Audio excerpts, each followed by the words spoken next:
नमस्कार, सलाम दोस्तों। मैं एसबी चावड़ा आज आपके सामने standard ninth Hindi second language उसका जो चैप्टर 11 है, एक यात्रा यह भी, उसका दूसरा पार्ट आपके सामने रखने का प्रयत्न कर रहा हूँ।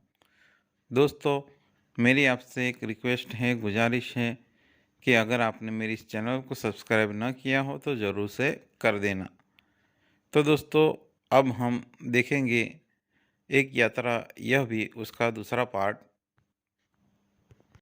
मैं तो इस आकस्मिक प्रस्ताव से चकरा गया, किंतु कुछ पल बाद लगा कि इसमें बुराई क्या है। मैंने कहा कि सर, इससे तो पूछ लीजिए। तो थानेदार ने उससे पूछा तो उसने भी स्वीकृति सूचक सिर हिला दिया। लेकिन लेकिन क्या मोहन बाबूजी? लेकिन यह कि भाभी अपनी बहन से मेरी शादी कराना चाहती रही। बात तय हो चुकी थी। फिर बाबूजी, मैंने सोचा भाभी जी की बहन से तो कोई भी अच्छा आदमी शादी कर लेगा, वहाँ कोई संकट नहीं है। लेकिन इस लड़की की तो ज़िंदगी खतरे में है। लड़की सुंदर भी है, परिचित भी है, और सबसे अहम बात यह कि वह संकट में है। इससे विवाह करना प्रीतिकर भी होगा और मानवीय भी। लेकिन लेकिन हाँ, अब समस्या यह कि विवाह एकदम तो न हो जाएगा। यदि लड़की घर गई तो फिर वही बेच दिए जाने का संकट। मैं साथ ले जाऊं तो भैया भाभी तो नाराज़ होंगे ही। इसके माँ बाप मेरे ऊपर लड़की भगाने का केस कर देंगे। जब मैंने थानेदार के सामने यह समस्या रखी तो वे बोले कि कुछ दिन के लिए इसे नारी निकेतन में रखवा देता हूँ। लड़की से बाप के खिलाफ शिकायत लिखवा कर रख लेता हूँ। 15 दिन के बाद उन्होंने मंदिर में उससे मेरी शादी करवा दी। मैंने कहा, मोहन, ऐसे थानेदार कहाँ होते हैं? मुझे तो इस घटना पर विश्वास ही नहीं हो रहा है। लगता है कथा सुन रहा हूँ। आप सही कह रहे हैं बाबूजी, लेकिन यह थानेदार कवि भी है। कवि सम्मेलनों में कविताएं पढ़ता है और इसकी कविताएं मानवीय संवेदना से भरी होती हैं। हाँ, तब ठीक है भाई, हर क्षेत्र में कोई ना कोई मसीहा दिखाई पड़ ही जाता है। हाँ, तब तब यह कि मेरे भाई भाभी मुझसे खफा हो गए, यानी कि मुझसे रूठ गए, हमें घर से निकाल दिया। एक तो मैंने उनकी साली से, यानी जब थानेदार ने जब युवक के सामने उस लड़की से शादी करने का प्रस्ताव रखा तो उसे सुनकर वो युवक जो है वो अचानक चकरा गया, उसे चक्कर सा आ गया। फिर बाद में उसे लगा कि इसमें बुराई क्या है, और उसने कहा कि भाई मैं तो तैयार हूँ, लेकिन इससे भी तो पूछ लीजिए। तो उस लड़की ने भी वहाँ सम्मति दी। और इस प्रकार कहते हैं कि फिर भी ये जो मोहन है उसने कहा कि बाबूजी, ये जो इस लड़की से अगर मैं शादी करूं तो उसके जो भैया भाभी है उनको बुरा लगेगा, क्योंकि उनकी जो भाभी है वो अपनी उनकी बहन से युवक की शादी कराना चाहती थी और बात भी तय हो चुकी थी। फिर भी तो इसीलिए उसने सोचा कि भाई उसकी भाभी की बहन को कोई अच्छा लड़का मिल जाएगा और अच्छे घराने में शादी हो जाएगी, उसे वहाँ कोई भी तकलीफ़ नहीं होगी। लेकिन अगर इस लड़की से अगर मैंने शादी नहीं की तो इसकी ज़िंदगी खतरे में पड़ जाएगी। लड़की अच्छी भी थी और परिचित भी थी, और अहम बात ये थी कि वो एकदम संकट में थी, और इसीलिए उस युवक को लगा कि मानवता की खातिर उसे उसके साथ विवाह कर लेना चाहिए। फिर उसने ये कहा कि समस्या यहाँ हुई कि भाई अगर मैं इस लड़की से शादी कर लूँ तो इसका जो बाप है वो मुझ पे केस कर देगा। इसलिए मैंने थानेदार से कहा कि अगर मैं इस लड़की से शादी करूँ तो इसका जो बाप है वो मुझ पे केस तो नहीं करेगा ना।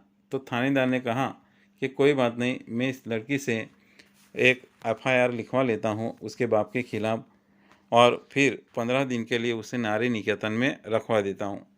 बाद में 15 दिन के बाद ये जो थानेदार है उस लड़की से, उस मोहन की शादी करा देता है। और इस प्रकार कहते हैं कि जब वो शादी करके जब वो घर जाते हैं तो उसके भैया भाभी जो है वो उससे खफा हो जाते हैं, उससे रूठ जाते हैं, क्योंकि उसने उनकी शादी के साथ शादी नहीं की बल्कि इस लड़की से शादी की थी। ये बातें सुनकर लेखक कहते हैं कि भाई वो जो थानेदार है वो बहुत अच्छा आदमी है। तो ये सुनकर वो युवक कहता है कि हाँ, वो इसलिए अच्छे थे क्योंकि वो एक कवि भी थे और कविताएं लिखते थे। तो लेखक कहते हैं कि भाई हर जगह ऐसे मसीहा जो होते हैं, ऐसे आदमी देखने को मिलते नहीं हैं। और इस प्रकार वो युवक जो है वो अपनी सारी बातें लेखक को यहाँ पर बताता है। से शादी नहीं की, दूसरे जिस लड़की से की वह किसी और जाति की है, तो तुम लोग ग्वालियर आ गए। हाँ बाबूजी, आगरा में हमारा निवाह होना कठिन था। पराए शहर में भले ही कोई अपनापन न हो, किंतु यह परायापन उस अपनेपन से अच्छा है ना, जो दिन रात अप्रीतिकर व्यवहार बनकर तन मन को उद्विग्न करता रहे। हाँ, सही बात कह रहे हो। तो यहाँ कोई नौकरी तो रखी नहीं थी, बस ऑटो का दामन थाम लिया और उसी के सहारे चल रहा हूँ। वास्तव में तुम बहुत बड़े हो मोहन। बड़े बड़े लोग तो नारी के हित में बड़े बड़े लेक्चर देते हैं, लेख और कविताएं लिखते रहते हैं, किंतु अपने व्यवहार में नहीं उतारते।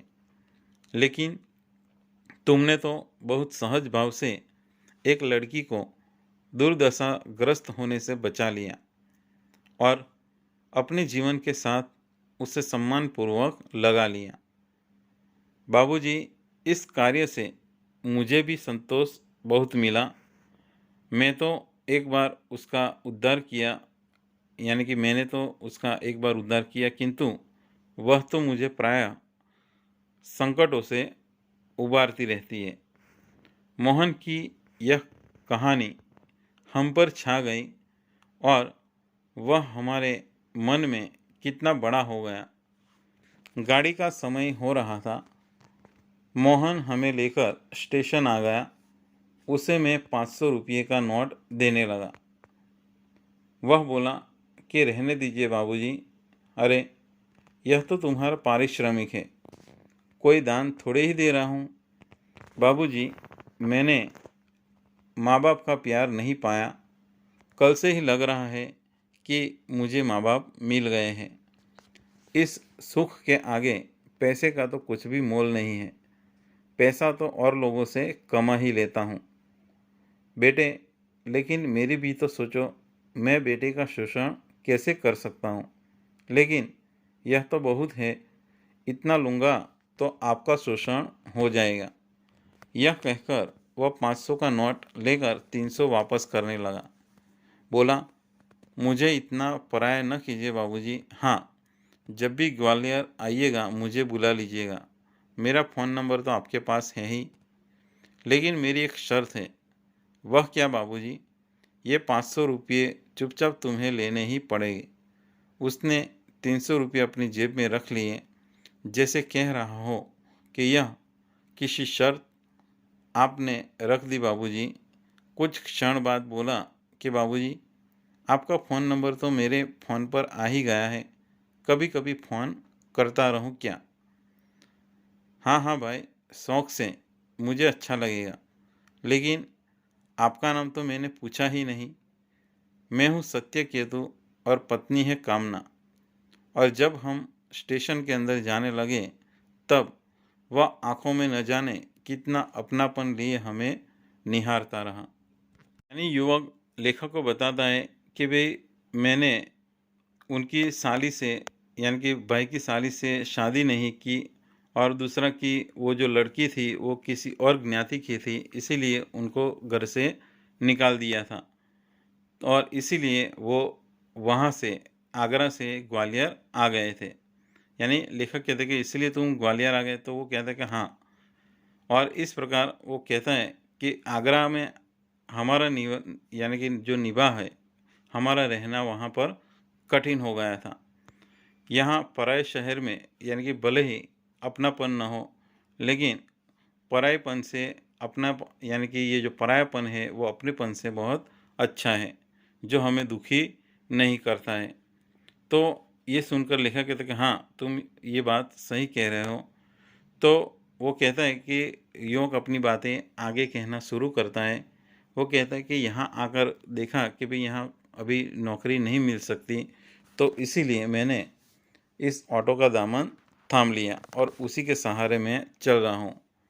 तो ये बातें सुनकर लेखक मोहन को कहते हैं कि वास्तव में तुम बहुत ही बड़े दिल के हो मोहन, क्योंकि ये जो बड़े-बड़े लोग होते हैं, नेता लोग हैं, वो नारी की हित में बड़े-बड़े जो विद्वान हैं, नारी के हित में बड़े-बड़े लेक्चर देते हैं, लेख देते हैं, कविताएँ लिखते हैं, किंतु अपने व्यवहार में कभी उतारते नहीं। लेकिन तुमने तो बहुत एकदम सहज भाव से एक लड़की की जो दुर्दशा होने से उसकी जान खतरे में जो पड़ गई थी, उसको बचा लिया और उसको सम्मानपूर्वक उसका जीवन उसको जीने के लायक बनाया। इसीलिए तुम इन सब से बहुत बड़े महान हो। तो ये बात सुनकर यो कहता है कि हाँ, मुझे इस कार्य से बहुत ही संतोष मिला है, मुझे बहुत खुशी हुई है। कहते कि मैंने तो इस लड़की का सिर्फ़ एक ही बार उद्धार किया है, लेकिन ये जो लड़की है, वो प्रायः मुझे कई बार संकटों से उबारती रही है। तो ये जो मोहन है, इस मोहन की कहानी लेखक के दिल पर छा गई और लेखक के हृदय में ये जो मोहन है, वो बड़ा बन गया। गाड़ी का समय हो रहा था और मोहन उन्हें लेकर स्टेशन पर पहुंच गया। जब लेखक उसे अपनी जेब से 500 रुपये निकाल कर दे रहे थे, तो उसने मना कर दिया और कहा कि नहीं, मुझे नहीं चाहिए। तो लेखक कहते हैं कि नहीं, ये तुम्हारा मेहनत का फल है, मैं ऐसे ही थोड़ी दे रहा हूँ। तुमने मेहनत की है, तुमने रिक्शा चलाया है, इसीलिए दे रहा हूँ। तो वो कहता है कि नहीं, मैंने माँ-बाप का प्यार बचपन में नहीं पाया, लेकिन कल से ही मुझे ये लगा था कि आप मेरे माँ-बाप हो, मुझे मेरे माँ-बाप मिल गए हैं, इसलिए इस सुख के आगे इस पैसे का मेरे लिए कोई मोल नहीं है। इसीलिए मुझे ये पैसे नहीं चाहिए। पैसे तो मैं और लोगों से भी कमा लेता हूँ। तो उसकी बात सुनकर लेखक कहता है कि बेटे, ये जो मेरी बात सोचो कि भई मैं तुम्हें बेटा मानता हूँ और मैं तुम्हारा शोषण करना नहीं चाहता। तो इस प्रकार वो कहता है कि भई अगर मैं ये पैसा ले लूँगा, तो आपको क्या है कि पैसों की कमी पड़ जाएगी। यह कहकर वो 500 का नोट लेकर 300 रुपये वापस कर देता है और फिर बोलता है कि भई बाबूजी, आप मुझे इतना भी पराया मत कीजिए। और इस प्रकार वो कहता है कि जब भी आप ग्वालियर आओ, तो मुझे ज़रूर बुला लेना।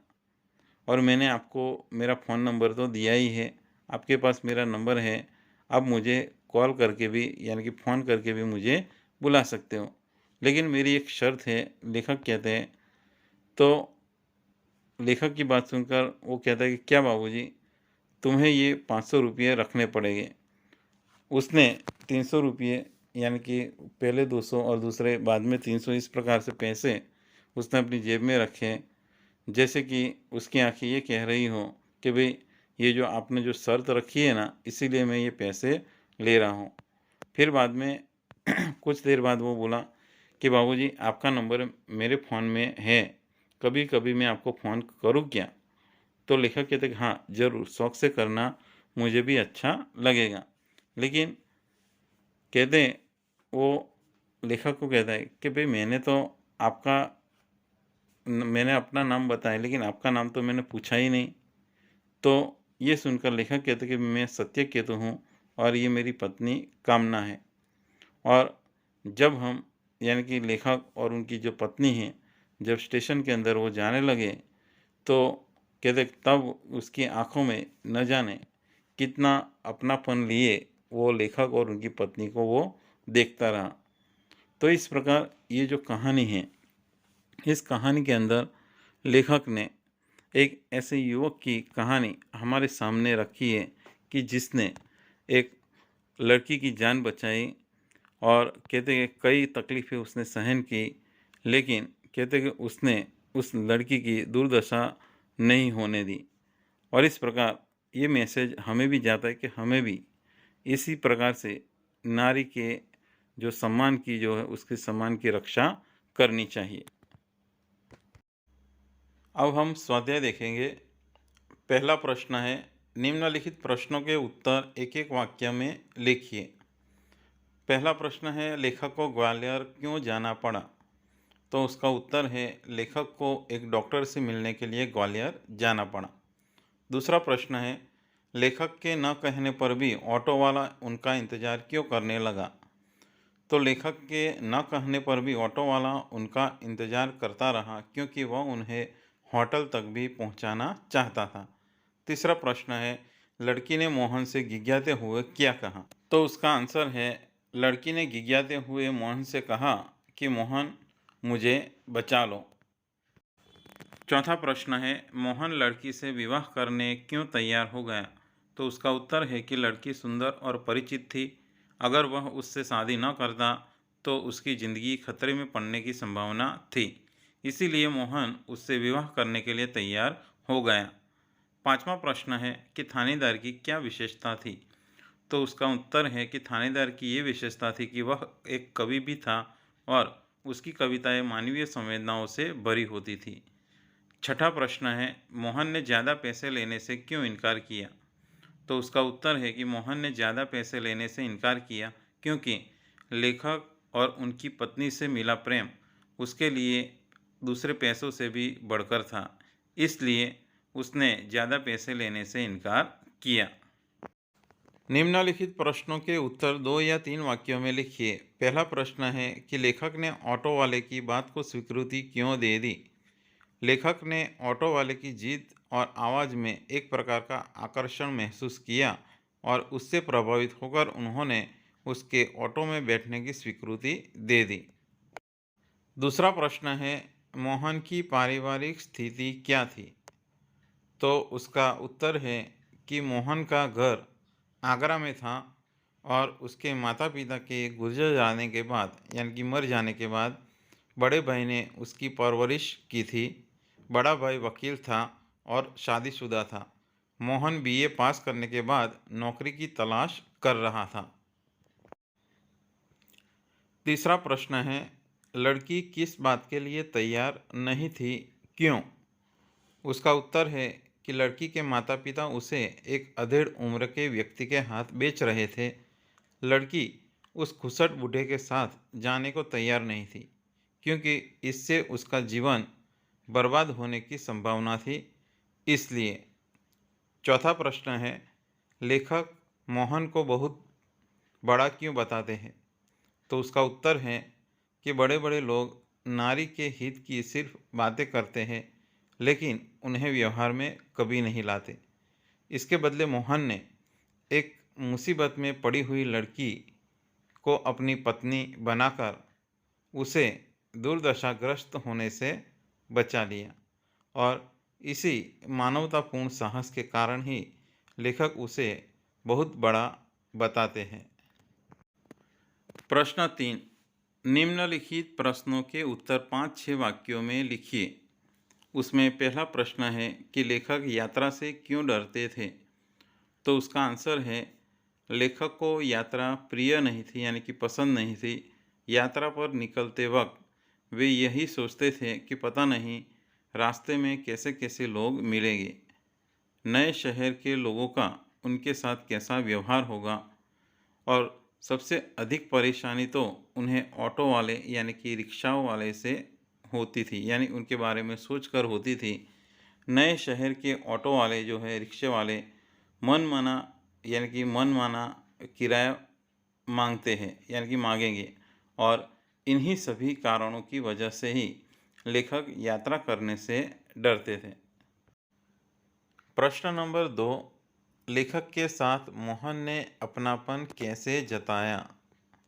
तो उसका उत्तर है कि मोहन ने शुरुआत से ही अपने प्रेमपूर्ण व्यवहार से लेखक का हृदय यानी कि दिल जीत लिया था। वह लेखक को बाबूजी और उनकी पत्नी को अम्मा कह के बुलाता था। स्टेशन पर विदा होते समय लेखक ने उसे 500 रुपये देने चाहे तो मोहन ने लेने से इनकार कर दिया। लेखक और उनकी पत्नी से मिलने पर उसे लगा जैसे उसे माँ बाप मिल गए हैं। उस सुख के सामने उसे पारिश्रमिक के पैसे लेना ठीक न लगा। पारिश्रमिक के पैसे लेने में उसे एक तरह का परायापन महसूस हुआ। उसने लेखक को अपना फ़ोन नंबर देकर उनसे संपर्क बनाए रखने का प्रेम पूर्वक आग्रह किया और इस प्रकार लेखक के साथ मोहन ने अपनापन जताया। प्रश्न 3, मोहन का चरित्र चित्रण कीजिए। तो उसका उत्तर है कि मोहन एक बीए पास सुशिक्षित नवयुवक है। उसकी प्रेम और अपनेपन से भरी वाणी पराये को भी अपना बना लेती है। वह पैसे से अधिक आत्मीय संबंधों को ही महत्व देता है। मुसीबत में पड़ी हुई एक लड़की को अपनाकर वह अपना और अपनी मानवता का परिचय देता है। उस लड़की को अपनाने में वह अपने पारिवारिक रिश्ते की बलि भी देने में संकोच नहीं करता है और उसके इन्हीं गुणों के कारण वह लेखक की नज़रों में बहुत ही ऊंचा उठ जाता है और उसकी इज्जत बढ़ जाती है। तो दोस्तों, आपको मेरा ये वीडियो ज़रूर पसंद आया होगा। दोस्तों, मेरी आपसे एक रिक्वेस्ट है, गुजारिश है कि अभी तक अगर आपने मेरे इस चैनल को सब्सक्राइब न किया हो तो ज़रूर से कर देना। और मेरी एक आपसे फरमाइश है कि मेरा ये वीडियो आपके दोस्तों को ज़्यादा से ज़्यादा शेयर करने का प्रयत्न करें। तो तब तक के लिए धन्यवाद, आभार, थैंक्स।